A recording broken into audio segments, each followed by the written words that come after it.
Here at Mount Hope,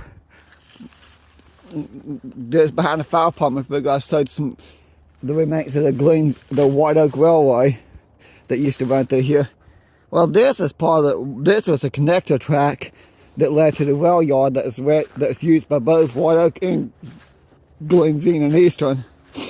Apparently, I having to redo this video because I call it Glendzine Eastern, Glendzine Canal when it's Glendzine Eastern. I came across an old photo and realized I was calling it by the wrong name. But there's where the bridge used to cross, the White Oak Railway. Used to cross over here and follow Dumblett Creek all the way to Oswald. I don't think that line was built past Oswald. The other one went as far as Beckley, all the way through Raleigh County into Beckley. So technically, yeah, I don't think, okay, maybe it didn't make it as far as I thought. Apparently it came out behind Kmart at one time, a long time ago. Of course, that stretch of track's been abandoned since the 50s. Through Oswald. Well, actually, no, I think they're still running up to Oswald in the 70s. But because the mine was still going, but from Oswald on, they wouldn't. Of course, I can't go to that area. It's too far away to get. Kind of doing this now because the tunnel's dry, or in the morning we'll have to go to work. Because here in a couple of days it's supposed to rain. I'm actually really surprised to see this dry. It's very rare to see it dry where you can walk this tunnel like this. I think I've done this once. I think I did this once years ago before I started my YouTube. I took a few photos, but I don't know if I did the pictures. I'm not getting developed, but I don't think I ever uploaded on. Actually, I may. No, I didn't upload on Facebook. So I don't know what happened to the pictures I took. I've had some pictures from last year that I posted, but the tunnel wasn't dry enough to walk through. But I forgot to point one thing out. Right there, 1905. I almost forgot to point that out. The other side don't have anything on it, a date stamp on it like this side does. But I'm going to show you the other tunnel up here. Because I accidentally called the Glendzine Eastern Glendzine Canal in a bunch of my videos. I'm redoing all this. I'm glad I realized that before I got too far into the videos, because here in town I can walk to the places easy to redo. It's no problem walking to them. But when I get farther down, we have to get in the car and travel like a few miles. I want to go to get there. You don't want to have to do all that, don't you? Again. But up there's where that line kept going. Right through there.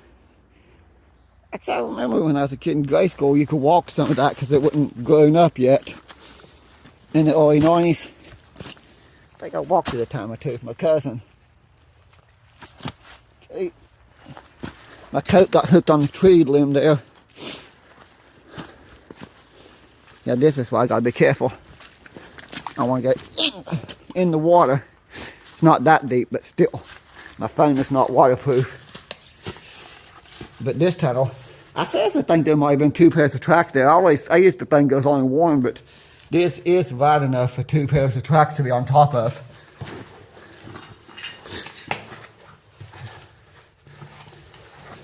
Yep. There's a guy I follow on YouTube named Martin Zero over in the UK who walks the tunnels like all the time. Of course, there's one he done with Tibbs. I think it's like a 2 or 3 part series. And he may have a big headlamp and wade his way into water up to 2 feet deep in places. I'm not that brave. I don't think I can handle that. Being underground for long periods of time, not knowing how long we'll be there, how deep the water's going to get.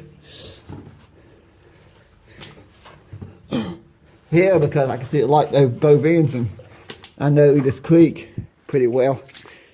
Never followed the whole creek. It goes up in the mountains. It comes out in the mountains behind Georgia Pacific plant.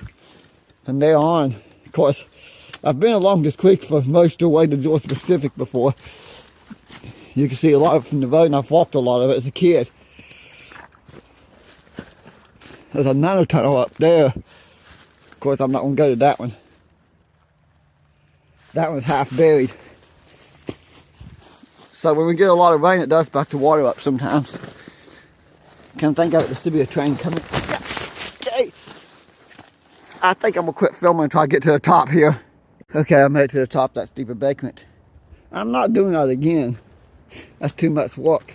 I done it the first time, but because I had to name the rail line names wrong in the video, I had to do it a second time to get the video right. But right here is where the junction switch used to be. One track across this way and the other one across that way is over there. And that's the bridge abutments. And this area here where the track crossed the angle went over that way, there's actually a rail junction here. And then the other track. I'm gonna look at this in historic aerials and see, because it's possible there's only one track here.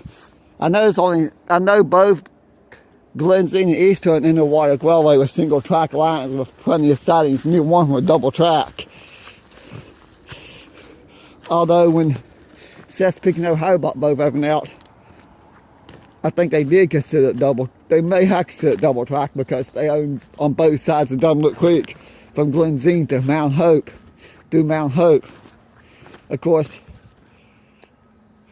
that farther away section, which I'll say in the part one, which you'll see in the part one video, was removed by the start of World War II.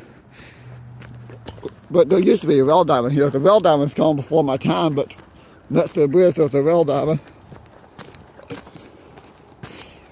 Huh.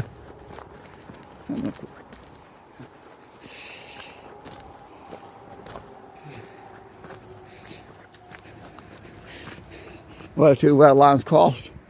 I got some nice videos of trains crossing rail diamond in Desolate and Fostoria, Ohio, and also one from just outside Harper's Ferry in Searlestown.